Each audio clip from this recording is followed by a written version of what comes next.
Hello and welcome to AFC Liverpool TV and to the first episode of our new show, which at the moment we're calling the Full 90, although we're open to suggestions on a new name, so we'll be looking for any suggestions that you might have on that. But the first show, the idea is we're going to discuss all things football, as you might imagine, particularly looking at AFC Liverpool, as you also might imagine, but also we're going to hopefully be looking at the wider non-league scene, particularly focusing on the North West Counties Football League and the local clubs around the area. Hopefully some of those guys from those clubs might want to get involved as well, which will be great. We'll also probably touch on the Premier League, you know, the Blues, the Reds, how they're doing, and you know, going forward we might look at that as well. But from an AFC Liverpool perspective, we're obviously going to look at current performances, the current squad, how it's going, and we'll get current players on, current management staff, fans, committee members, anyone basically who wants to come on. And we'll also maybe take a dip into the archives and have a little look at seasons gone by, and we'll get, you know, there's already a couple of potential guests who said they'd be interested in coming on, so we look forward to that going forward. So our first guest for the first episode of the show, it gives me great pleasure to welcome our chairman, Chris Stirrup, and our first team manager, Phil Stafford. Thanks for having us. All right, gents. Good evening. So we'll see how it goes. Yeah. So I think obviously the best place to start is at the very beginning, you know, when the club was founded. I think most people watching this initially and listening to it will know the story of when and why the club was set up. But there's still people around who are not quite sure and might have heard different reasons as to why we were set up. So Chris, if you wouldn't mind starting for us and just giving us a bit of a recap on the story behind how the club was set up and why.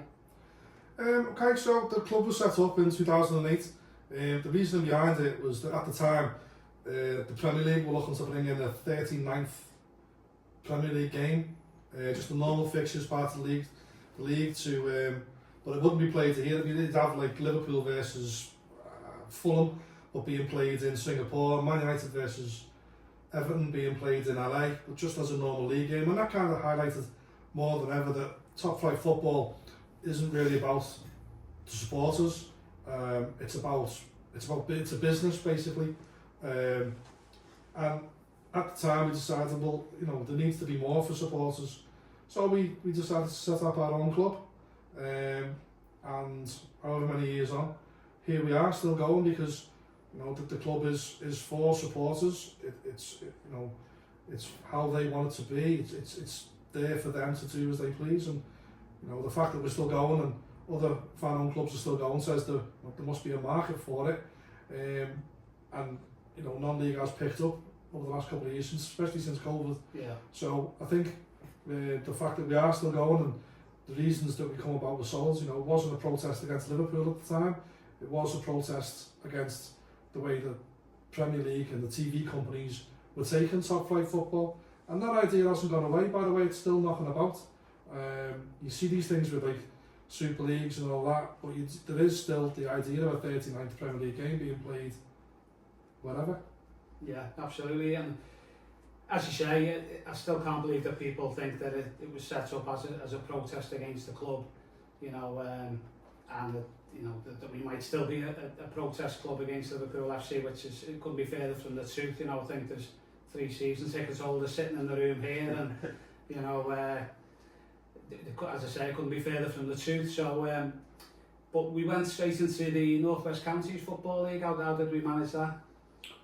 So when you set a club up, you obviously you put your plans forward to what you want to do, and that. And the reason that clubs do sort of go straight in at step 6 and step 5, and at one place even step 4, it's to do with crowds. And if you started in step 7, which would be like, you know, like the county comp, you can't really have 500, 600, 700, 800 people turning up in the park, if you like. So when you come in at step 6, the bottom of the pyramid, obviously you have to go with having a proper ground in effect, so they can accommodate safely the amount of people that you get. So that's how we start in step 6. Okay, and we started at Prescott Cables, And also the first manager was Derek Gould, and was there many people after that role at the time? There was quite a lot of interest in the job, as you'd expect. It was quite high profile at the time, and let's say there was quite a few who come a very good calibre as well, especially in like non-league circles. There was quite a lot of interest, and from memory I think it was whittled down to 2, and Derek just picked the other fella. Yeah, lovely fella Derek, by the way, isn't he? And Derek had a good first season, first game, probably a very special day for yourself and the guys who'd set the club up at home to Darwin, and a big win on the first day. Was it 4-0? 5-0. 5-0 then? Yeah. Must have missed a goal. Yeah, probably smoozing around with people with Of money. course, yeah. Yeah, of course. And obviously we had a good start in the league, but sort of went a bit wayward November time, I think it was, and we ended up finishing 4th anyway, which wasn't a bad effort for the first season. But the good news was we also went on to win the First Division trophy that season with a 1-0 win against Padiham. Yeah, that was at Ashton Athletic, Yeah. I think. Yeah. It was a good night that, because I think it was a penalty. I think Dean Thurston scored a penalty.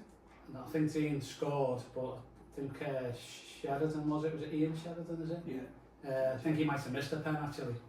But Dean scored anyway. So, Yeah. I remember it. It was clearly I don't. But it was good. It was a good night. I remember it chucking it down as well. Yeah. But there was still like loads and loads of people there. Yeah. And it was good, just because ultimately you're in football because you want to win things, whatever level you're at. You've got to have the ambition of winning things at the end of the season, and lifting the trophy in your first season. It was great. I made it all justified just to see everyone like all Exactly, up yeah. and that. So Some reward for all the hard work Yeah, that's yeah. gone into setting up the club. And then obviously the second season, that's when you got involved, Phil. Yeah, how did that come about? I've known Derek for years, to be honest. I played for Derek and played alongside Derek for Escott. And I was really interested in the first season, but I think I was at Bootle or Camel Aids, if I remember.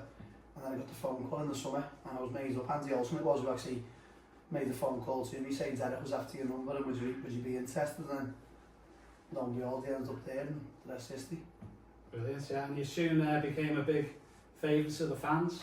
That's not about that, like. You're club legend. I wouldn't go that far. Said it on the programme here, it must be club legend. I'll take it, like, but I don't know whether to believe it myself. Yeah, well you soon had your own song and the famous Stafford banner as well. I think up until last year, I think that was me WhatsApp. Was it? I was thinking even until last year, yeah. Phil Stafford leading us to our destiny, but it's a funny story that as well, because I only got that banner when Derek left. He just took his face off and put mine on it. Harsh. Okay, so it is again a successful first season, although the manager did change halfway through that season or towards the back end of the season. it would be about, I think it was about 8 games before the end of the season. Right, I think okay. there was 6 league games, and then the semi-final, and then the final. Yeah. When we changed to Morsey, because we'd started to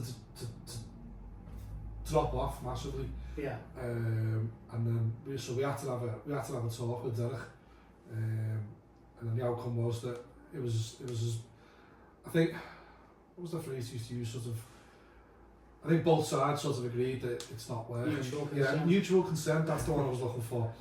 It was a perfect example of that. I remember at the time saying after it to everyone who was there, like that was mutual consent. So then we got on the phone to Morsey, and he comes down, and about 10 minutes later, I think he just rolled off the couch, like in his flip flops and his shorts, and he was there, as large-eyed than life. Brilliant. And then started to call him Frank, and then that was that. Yeah.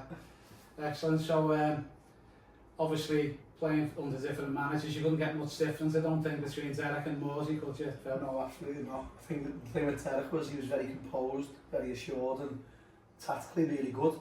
I think with Morsey, you'd run through a brick wall for him. I think everyone who's played under him, and probably with him, you just give everything for Morsey. Great fella. Absolutely. And so, as you touched on there, Chris, we had another successful season, we retained the First Division trophy, winning 2-1 against Cheadle and the guy you've already mentioned, a good friend of yours, Andy Olsen. Yeah. He got both that day. Yeah, he did.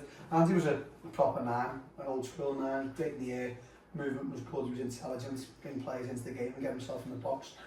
I bet 80% of his goals were headers. Both of them goals were headers. Yeah, they were practically identical, I seem to remember, because we were 1-0 down at half time, and I think both goals crossed over, and then it was just him. Yeah, so both of them. Yeah, he was really good in the air, Andy. Yeah. And then in your second season, Phil, you were made club captain, after captaining the side a few times during your first season with the club. But then you left the club around February time, I think it was, for romantic reasons, I believe. Watching this, but I'll go into it if you want. Yeah, so basically, I got offered to go to Marseille and I had the missus up in Crewe. I was working up there and it just made sense, as much as I didn't want to leave the club, just travelling back 3 times a week, saying just couldn't be done. So I signed for Alsace weirdly, and spent probably the rest of the season there. Great bunch up there as well. But again, my reputation for buttons and red cards come before me, because the first words the manager said was, your record's a disgrace, so make sure you don't do it. I got sent off within 3 games, so didn't really listen to him either. I don't remember ever being that bad. You pulled me in with Charty 1-1 after all 10 games of the season. I think we cost the club something like 15 points between us in Buckens and Reds, so yeah, we got tied in by yourself at one point. I think your final appearance for the club, you're actually talking about discipline. Yeah. You got a red card with Charty as well on that day, 2-1 defeat at Runcorn Town, I think it was. Yeah, I think that's when the love affair with Morsey probably ended. I always remember going in at half time and I'd been booked. So I go always in, obviously, Campton side the year before, so I know all the lads and I had a bit of respect with the lads and respect for the lads. I just always remember he'd come in and he just come for me straight away. Just basically looked at me and said, I don't mind me swearing my lad, or the exact words. Yeah, go on. Exact words were, who the fuck told you could play? So I was like, what? He said, who the fuck told you can play footy? I said, I don't know what you mean. He said, well, rat is rat and players play, so you rat and give the ball to the players. So I just looked at him with Daddy, a few more words, and he stormed out. Yeah. All the lads just burst out laughing. Steve Jones, Paul Willis, whoever else was there just burst out laughing. So I've gone in at half time, my head's gone, second half. Jay McShane and Colin in me, Andy, the next minute I flew into Jay and second booking and he had another red card. Great. Excellent. You've been friends with Jay ever since? Yeah, still like that, yeah. Still a shit house. Yeah. Yeah. Okay, so back to you, Chris, just moving on then. So after I think about 6 seasons at Prescott, we moved to Marine. I don't know whether, is that right? Does that sound right? Yeah. How did that come about? Marine reached out to us, I seem to remember. They reached out to us to see if we'd be interested. And to be fair, it was always worth a chat. So we went down and met with them. I think at the time, they used to have their reserve side playing there.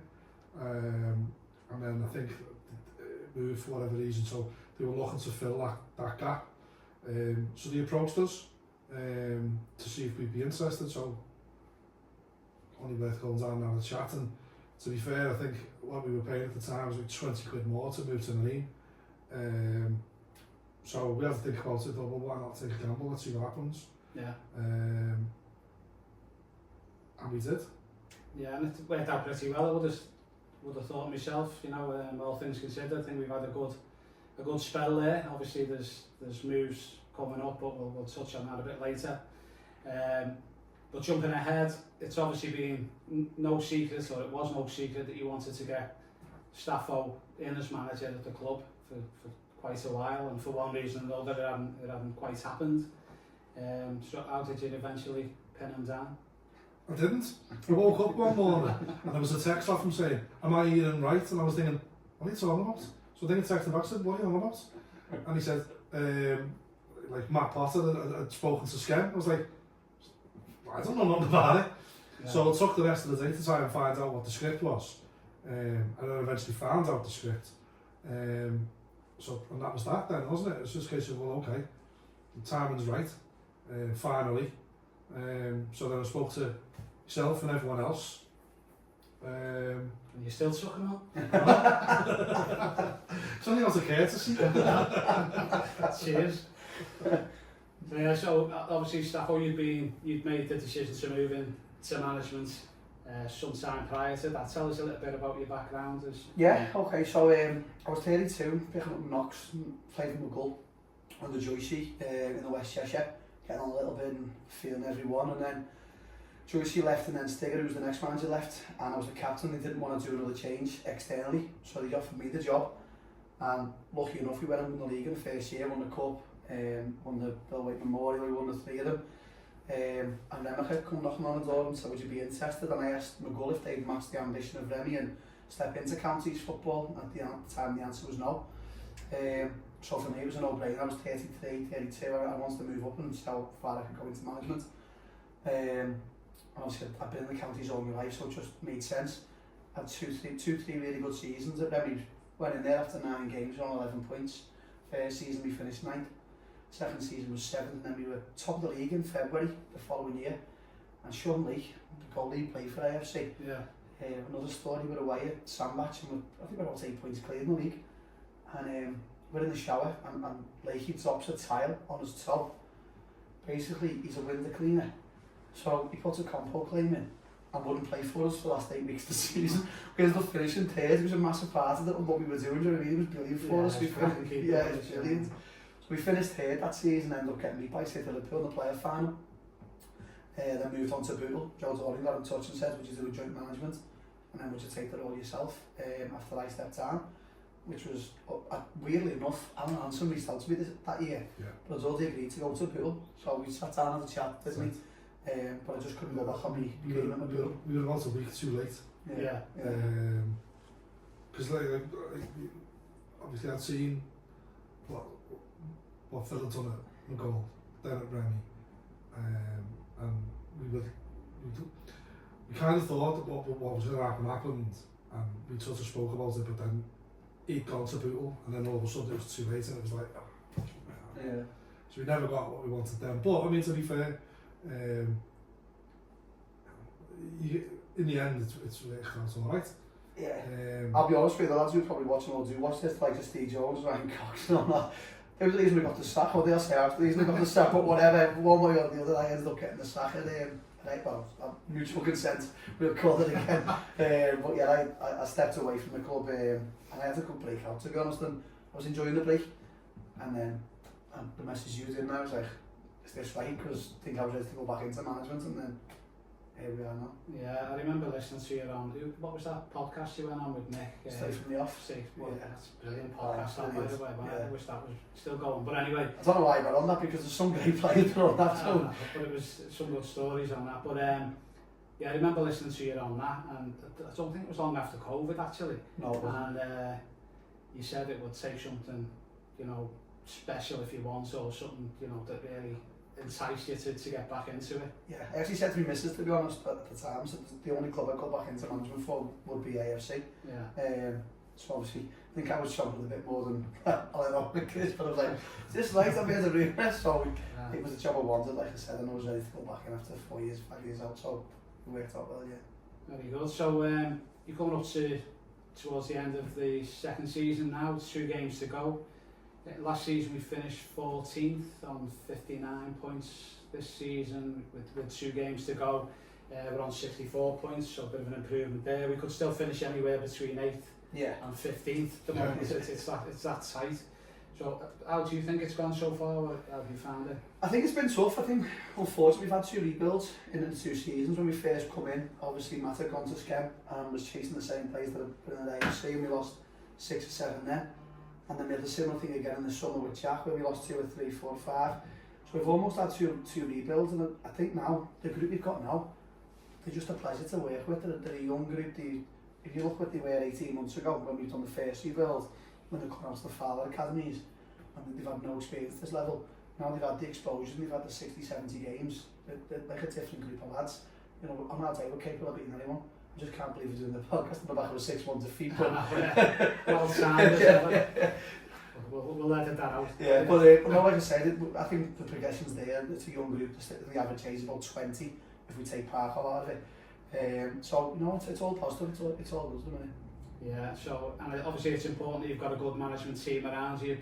You came in with Jay Macker, Carl Lano's coming this year as well. You've got Sam doing the data and all that sort of stuff. So, how important is that to you? It's key, and you find, I think any manager will say the same. You always need a devil's advocate. You always need someone saying that you think that's right and someone to bounce ideas off. And I think that's what we've got. I had it with Jack to an extent. I'm not calling Jack. Jack's a brilliant young coach and a great manager. He's done a good first season. Carl a bit more experienced. I think Carl's brought in a few really good lads as well. No less than high from Nathan Giblin and one or two of Tom Beckett and one or two of lads that Carl's actually brought in himself. Have really Louis, there's 4 or 5 that Carl's brought in. So it's always good. Jay Mack knows the level, he knows the players, he knows the league, he knows the teams in the league, he knows the grounds. So yeah, it's an experienced management team that you definitely need them, and I think you're doing yourself a bit of disservice, by the way. I think if anyone knows AFC and non-league footy, it's yourself, and you're more than massively involved in the management group as well. Good. What would you say the biggest frustrations about the role from time to time? I think if we had our own ground, we'd be a different entity, and I think that's the hardest thing. I think we'll get to the summer now, and we've just lost Adam Sudbury to FC United, and his debut was a 4-1 defeat to China. We've given 70-80 games, and the lad's a great player, I'm not taking that away from him, but we get them ready for that level, and the next minute we lose them to clubs of a higher division, so we'll get players picked off too easy. But you know, that's football, putting young lads on a pedestal, so although it's a negative, you know, I think we're doing it in the right way, we're showcasing lads. But yeah, the hardest thing is losing local talent. I think it's always tough, isn't it, when you see the youngsters come in, do well, and as I say, just wait for someone to pick them off, you know. So, but that's life at this level, I suppose. It is. So, same question to you really, Chris. How do you think it's gone the first, more or less, 2 seasons now? Should we step outside?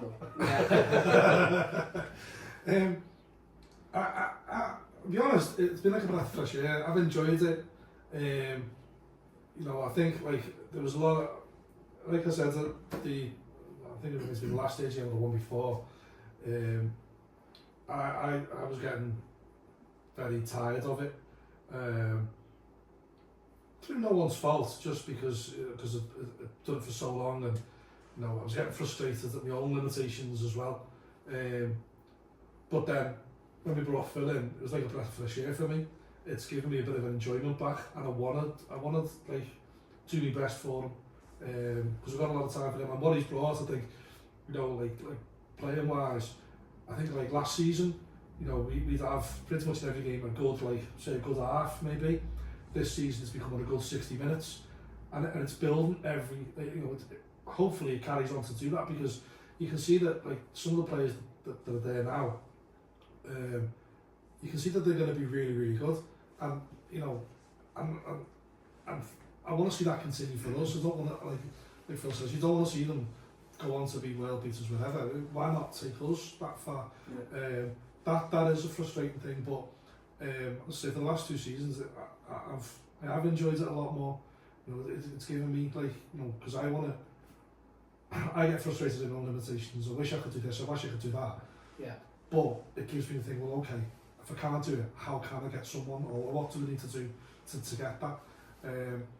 And that's been like my motivation to come through the way they've been playing. I mean, I know we sit here on the back of like a hiding, but to be fair, it's got a national weekend, and I can't ever remember any side.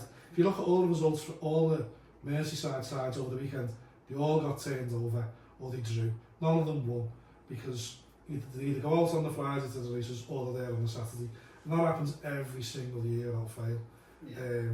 It's unfortunate, it's very, very frustrating, but in the main, it's just what happens. Like, Bootle got beat, City Liverpool got beat, I think Prescott drew, did they?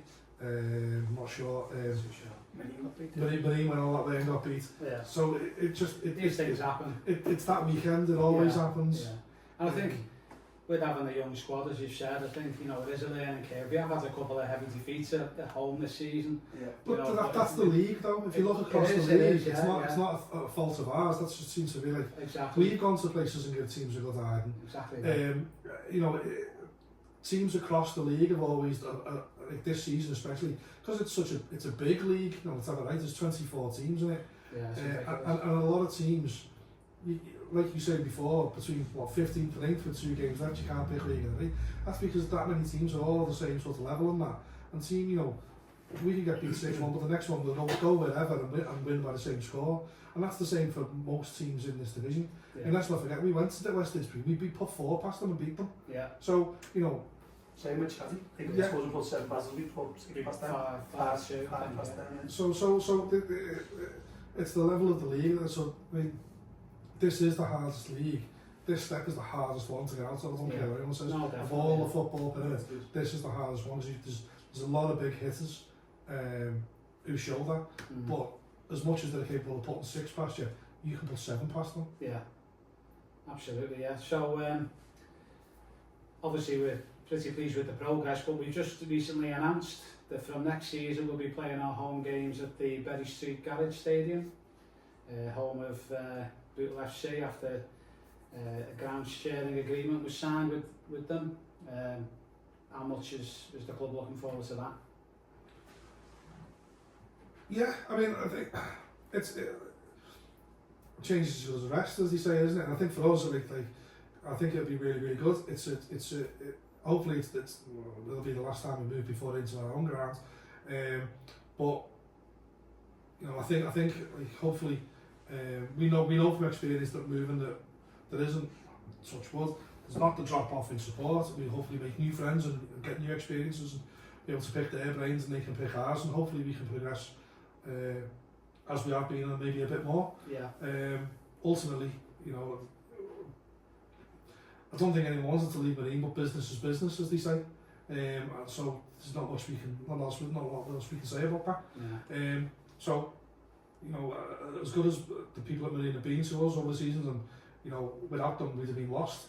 But you know, all things come to an end. So I think the highlight for me was watching your acting skills when you were locking the gates up at Marine Like in the video launch. locking Just waiting for the BAFTAs to roll in. Fantastic, that mate. done in black and white. It's Nice stuff. you do this in black and white. Yeah. In the dark. Not easy. So you touched on it there then, so from what you're saying, there's still a desire or a plan to get our own ground? Yeah. That's just, you know, I've not built one before, so I don't know how long these things take, but it is moving forward. Every time we meet with them, we move a step closer. So, you know, I couldn't tell you how long it's going to take, but I know that it's, you know, everyone's in favour and everyone's pushing in the right direction. Great stuff. And Phil, obviously, the news that we're moving to Bootle, it must excite you a little bit. You must be looking forward to it with your links with Bootle. Yeah, I really am. So there's some great people at Bootle. From my time when I was there as a player, manager, you know, the chairman's a good mate, and you know, the Joe Johnson, great fella, Joe Doran, great fella, Dave Marley, the whole committee. You know, it's a good bunch. The good people, and to be fair, the agreement's really strong. I don't want to go into detail with it, but what they're offering us commercially, it gives us a chance to bring in more money and generate more money when it's a hard home game, in it. And I think that's important. Yeah, I think sometimes someone's got to be bored in it. So we're going again. It's like, I just think it'll give us a fresh impetus into the season. So yeah, let's hope so. We'll see, but no reason why it shouldn't really. Don't ask me into 10 games of the season. Yeah. Don't invite me back. Okay, so that's a brief chat on what's going on at the moment. I asked you both in preparation, give you about 10 minutes notice, like to if you could pick your all-time AFC Liverpool 11. The only stipulations being that it can't be from the current squad, so we can't have any arguments really from the current squad, anyone spitting the dummy out and all that sort of stuff. And also we're going old school with 4-4-2, none of this In the old fancy type stuff you youngsters like. Yeah, so I don't know, what do you want to do with Johnny's, or have you had a little think yourself? I might give myself, so yeah, best go into it. I mean, I can give you players of play. Well, go on then, give us your opinion. Let's start with the Castle goalkeeper. Who would you have? For me, I couldn't choose between two. I couldn't choose between Sean Lake and him and Longy. Right, okay. Any particular reason why those two? I thought they were better than the others. That's scientific. Yeah. Like, Sean was really, really good. Some of the saves you see him pulling off for the size of him, because he was really small, were just like, wow, how's he got that? I thought, like, you know, when he played, Yeah. he was everything he wanted to do, but then long he could pull off, like, with the saves, and was there for a while as well. I couldn't really choose. I mean, I just remember them being both parts of really good sides, Yeah, and definitely. playing their part in there. And I think they both fall into that category of not the tallest keepers, but both great keepers in my opinion. Not just good shot stoppers either, brave and could dominate their area, you know, they will come out for things, and you know, it's that great argument, you know, I'm biased obviously being part of the goalkeeper union, but I hate it when people say I was not tall enough, you know, particularly at this level, you know, okay, you mightn't get Premier Division or anything like that, but certainly at our level. I You know, about St Helens, see about 5, 6, 5, 7. Quality as well, isn't it, you know, so. But I think one I'd throw in to the works of Paul Willis. Like his distribution was outstanding, and dead vocal. I think he'd come on Northern Irish, proper demanding, command of his box. I never seen him for long, but I'd been saying Sean, like Paul Willis, definitely up there. By the way, Ryan Jones was a good keeper. We've had a lot of good keepers over the years, we really have. You know, lots of good. we've had a few dodgy ones, a couple of dodgy goalie coaches and that sort of thing. But yeah, I mean, Paul Willis, I did my level 1 qualification with him way back when, and we just got paired up. I obviously didn't know who he was and anything, and we just started warming each other up, you know, just volleying the balls to each other. So I was like that polite and just, and he nearly set me back 20 yards when I caught one of his volleys, and he never like battered an eyelid. He just, you know, put some kick on it. As he says, distribution was unreal. But yeah, 3 good goalkeepers there, so good choices. Right back, Chris. I don't know. I can't even think of any off the top of my head now. Mine's gone blank. Nice one, sitting next to you. You said I couldn't have him. You said I didn't have to pick him. I wouldn't. I said you could. I think Jackson has a good spell right back for the times. I think everyone spell at most positions. Yeah, it is actually a centre half, centre mid. But Jack was great. I'm trying to think myself in right backs. I can't remember many, to be honest. There was a few back in the day, wasn't it? You throw some names down to Steve Corris played there for a while. Was he centre played in midfield, played in midfield, midfield for a bit. I think Andy Barr was one of the first ones. I didn't play with Andy, so I couldn't. Trying to look at some of the names. I don't think many. There's only Stafford. You have to pick Stafford. By default. That's a nice one. First like that. No. Okay. I'll throw Stafford in. Let's have Stafford in. We can't leave him out, can we? But we can't manage the team. He's not going to be a player manager. Left back. Darren Sorby, probably. Darren Sorby, he was there for a long time. I think he got better. And he's like, you knew what you were going to get with him every game. Yeah. He was solid, done his job, great player. And he could also go into centre half as well. Yeah. He did both. Strong lad, wasn't he? And he just wouldn't let anything affect him, was he? He was doing really, really well. He's obviously made the highest appearances. I was going to say, he's by some way, 233 appearances. Speaks for itself. He made for the club. Yeah. You know, so I think just on that alone, you know, you couldn't really look elsewhere. Although again, we've had plenty of good left backs. You know, remember Sean Harris.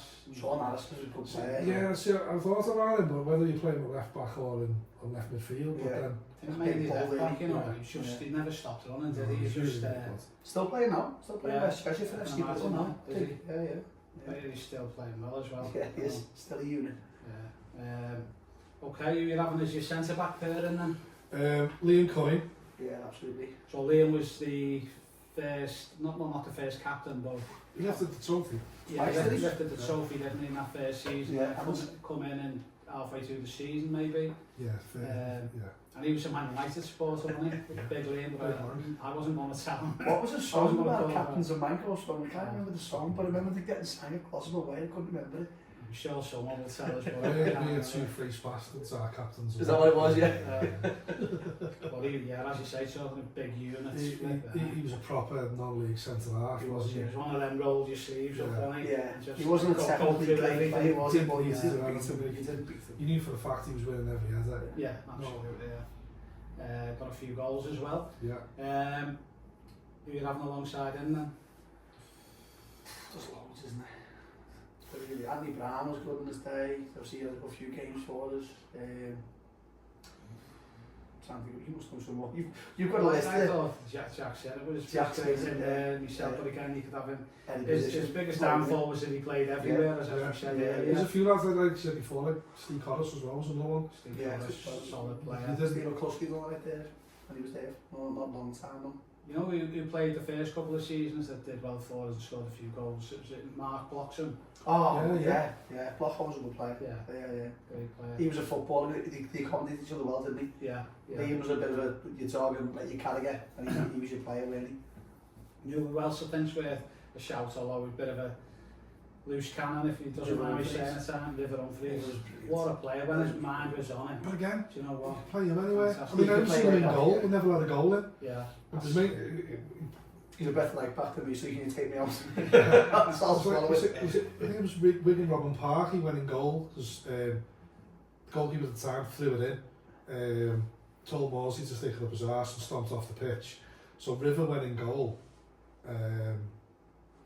And I remember hearing him because you were away from the He was like the sack away. It was a good distance from the pitch, but I remember him hearing him when I think they got a free kick.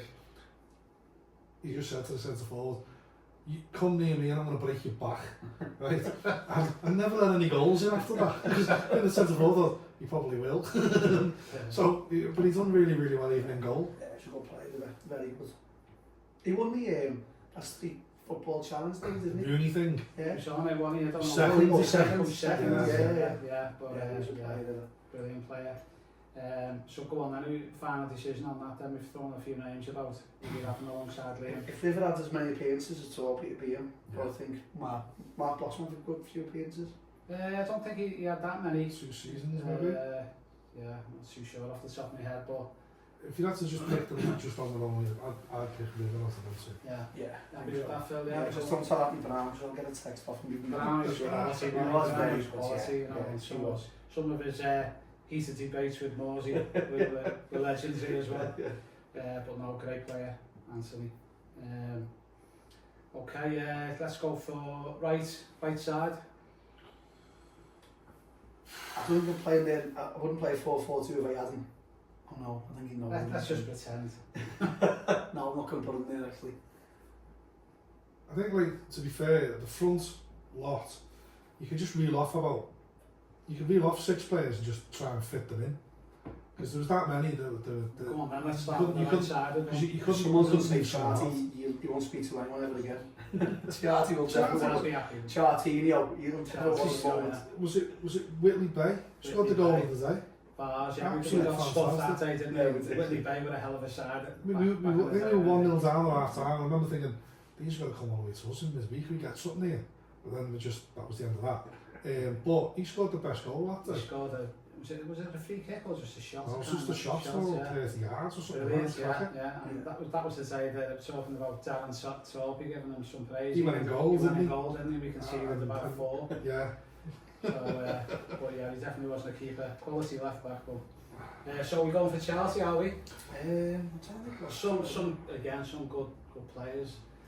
Right or left, you had Ryan Wignall. You know, I'd be on the left hand side for me. Would he? I thought he was outstanding. Probably one of the best players we had as a club. He went to play for Antwerp, didn't he? I think.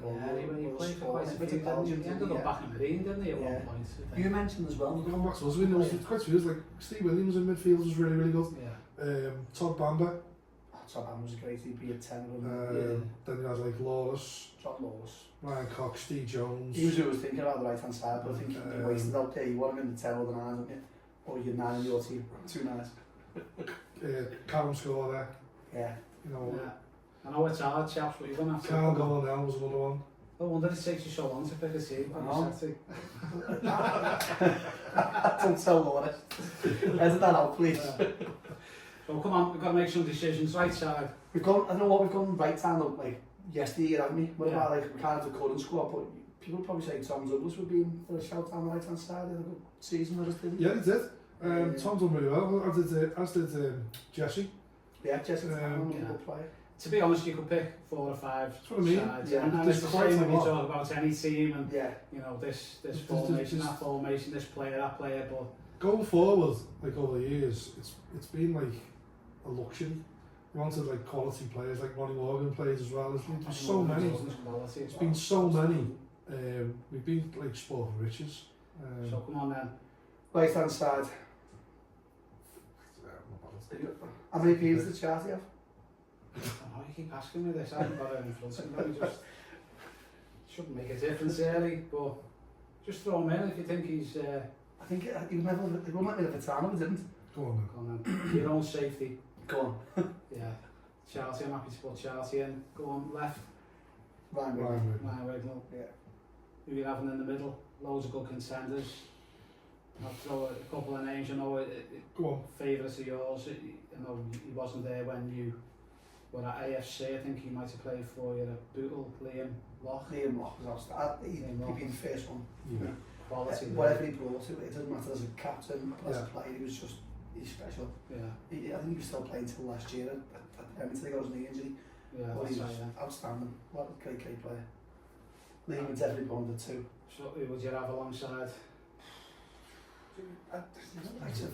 Ian McCauley was back in the first year. There's some really good players. Like Todd Bamber could play in there if Liam was sitting. Jay Hall was a great servant. Exactly, There was yeah, someone yeah. else in there, do you know what I mean? So, Yeah. so many. Jack Shannon's got to be in that Jack team Shannon's somewhere. got- Yeah, Jack's got to play somewhere for the I'm Devon. throwing Jack. I think Jack, Yeah. just because, like I say, I think he No, was the like, captain. you've mentioned, we've got Darren Torpy already in the team. Jay Howell made the second most appearances, and then Jack Sinnott as well. Yeah. You know, so I think he deserves to go in. I think so, Jackson and Liam. That's not a bad midfield too, is it? And then the impossible one. Well, they've all been impossible up to now, but two strikers who you're having. Lawless. Got to be John Lawless, 100% for one. And Yeah. So you've got some names, I know, some bench, innit? Jeez. Jonesy, Yeah. Ronnie Morgan. Ronnie Morgan, quality, Callum Callum Scores. Scorer, you know, and Kyle pushed them all away. And to be fair, even like Dan Coquelin, Sam he's Cochran, a great player. 31 goals and 37 appearances, Yeah. something like that, you know, but He's just... he 37 can't. appearances doesn't... No, it doesn't. Doesn't get to the goals. 31 goals does no. 31, yeah. That's tough. Well, I think if you're going on all time, and you're saying you're all times, I think Ryan Cox goes in there on his goal scoring record. It's mad to pick 2 players. Some people like Steve Jones is the highest. Steve goal Jones. scorer ever. Well, Steve see, this is Jones, the thing, it's oh. like, there Steve was Jones the, has to be in it. yeah, because there was a time like when, you know, if the ball comes to him from about like, in between like the 18-yard box and like 30 yards, if you come to him, you had no space, you just thought, there's a goal coming here. Yeah. I remember his debut away, Cheadle. He scored 4. 4, yeah. He scored 4 in his debut. And the thing I loved about Steve Jones was every time he scored, he'd turn around and give either the goalkeeper or the centre half or whoever was marking, just gives him dog's abuse. And laughs at him.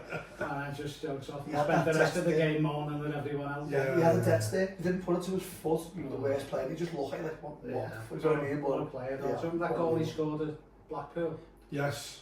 Against the wind from the halfway line. Well, do you remember in the same game, it might have been the same game, there was one in the Vars, and I always remember it because I think we put them out the Vars, it was the first time in ages, and Monday morning in work, like I hadn't spoken to Morsey, like we got off, and that was that. And Monday morning I was in work, and the phone went and it was him, and I was like, hello, and he just went, he put the keeper on his arse, man. And he still made up. Brilliant. Okay, so are we just going Steve Jones and Coxey? No, I mean, no, John Lawless has got to be John on Lawless. Lawless has to be in the side. Alright, so who do you leave out? Go on, need a quick decision. Hey, we're going to have to take We're gonna have Charlie to off. time. Charlie, I was going to play Lawless on the right. You've stopped Charlie. I'll stop Charlie. I'm sorry. Charlie can only apologise. I'll put Lawless on the right. That's a joy, mate. No, but, I mean, to be fair, we've picked the 11 there. I know he's up like 4-4-2, and it probably would not look anything like a 4-2-3-1 would be great. Yeah, if we could have like 1-1-1 or like 8, Yeah. we'd be fine. Yeah. But as you say, we could have sat here for hours picking a number of teams. We've had some quality at the club you forget, I think, as the years go by. This is the thing, like I remember, because even when like, I listened to Lawless on that podcast we were talking about before, Andy McCoy didn't get a mention, by the way. And Super player. when he talking to John about that, like the time was, and John said to be fair, he probably underachieved a lot because we had so much quality when he was with us. Said we probably did underachieve. Yeah, absolutely. We did at times, definitely. But hopefully we'll be able to give the players the proper recognition they deserve when we do future episodes of this and look at different seasons. There's definitely a couple here now who I think. Yeah, you know, absolutely. In however many years' time, I'll be saying I'll put them in ahead of the ones we've got. Yeah. Certainly a sense of that. Yeah. But yeah. Okay. So just to finish off, I think that's it really then for the episode 1. So thanks for your time with that. Thanks for listening, thanks for watching. If possible, if you could give us a like on YouTube or subscribe to the channel on YouTube, that would be fantastic, as this will help us to get more engagement and also help us to attract a few more guests, that sort of stuff. Big thanks to Step Insurance Services for letting us use the facilities here tonight, and also to Jess and Mason from the Steven Gerrard Academy for being our media guys and for putting it all together. Much appreciated. And a special thanks to Chris and to Phil for being the first guest on the show. Let us have your comments, be gentle with us, and until next time, up the non-league out.